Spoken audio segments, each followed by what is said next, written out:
नमस्कार मंडळी, निशा मराठी ब्लॉग मध्ये तुमचे खूप खूप स्वागत आहे। तर आज आपण बघणार आहोत हरभऱ्यापासून चणा डाळ कशी बनवायची। चला तर मग सुरू करूया। सर्वात आधी कोमट पाणी करून रात्रभर हरभरे भिजत घातले होते। दुसऱ्या दिवशी सकाळी हरभरे आपले छान भिजले होते, तर ते 2 वेळेस स्वच्छ पाण्याने धुवून घेतले।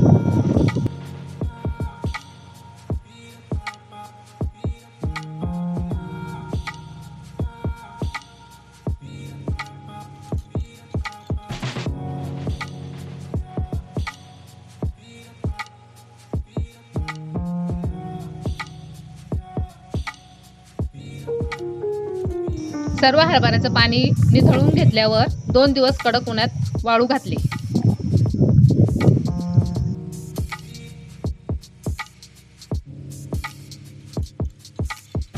हरभरे वाळ्यात घातल्यावर मध्ये मध्ये हात फिरवत जायचा, जेणेकरून आपले हरभरे छान वाळले जातात। 2 दिवसांनी आपले हरभरे छान असे कडक वाळलेले आहेत।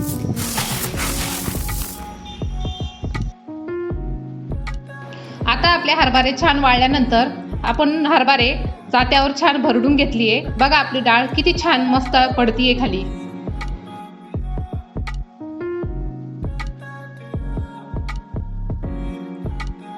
तुम्ही बघू शकता इथं आपली डाळ पूर्णपणे आता तयार झालेली आहे। किती छान झाली आहे, तुकडेही झाले नाही त्याचे एकदम। चला तर मग व्हिडिओ आवडला असेल तर लाईक, शेअर आणि चॅनलला सबस्क्राईब करा। आणि पुढचा व्हिडिओ कोणता बघायला आवडेल कमेंट मध्ये सांगा।